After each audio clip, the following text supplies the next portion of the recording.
So magandang umaga, tanghali, hapon man o gabi din natin dyan out there mga lalabs ko. So ito lang din mga lalabs eh. At kasi nga 4th weeks na naman ng month, so ito naman mga lalabs. May mass na naman na naganap sa aming chapel mga lalabs na dito lang din sa Barangay Salag at first communion din ng mga grade 4 students din dito mga lalabs at tamang-tama din. Dito lang din naganap sa aming barangay Salag o sa chapel namin mga lalabs ko. At buti pa man din na panahon na kaya ng hapon mga labs ay di na umulan ulit kasi nga ang putik-putik ng daan. Thank you din Father God o Mama Mary Brenson Sali, ang aming mahal na patron din dito sa barangay Salag na di mo po inulan tong mas na naman po. Sa mong Ginoong Jesucristo, imong anak, nga buhi ug hari uban kanimo sa Espiritu Santo, Dios hangtod sa kahangturan. Paglingkod Kita o mga awit sa pagday.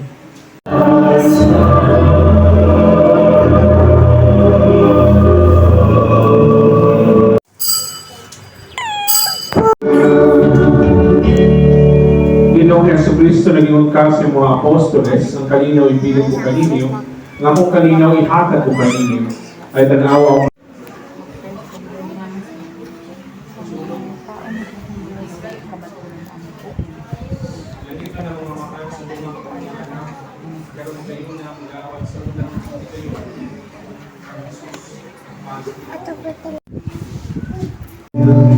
Iparating sa buhay, sa inauli mo.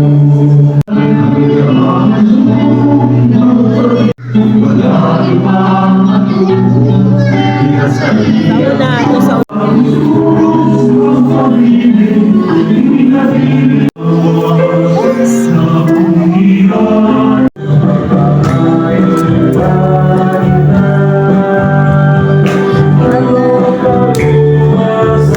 At ayun na nga din mga lalabs ko no, natapos na din ang mass at salamat din Father God sa napakagandang mensahe na naman po na pinabot mo sa amin at selfie time nga din muna kami mga lalabs ko.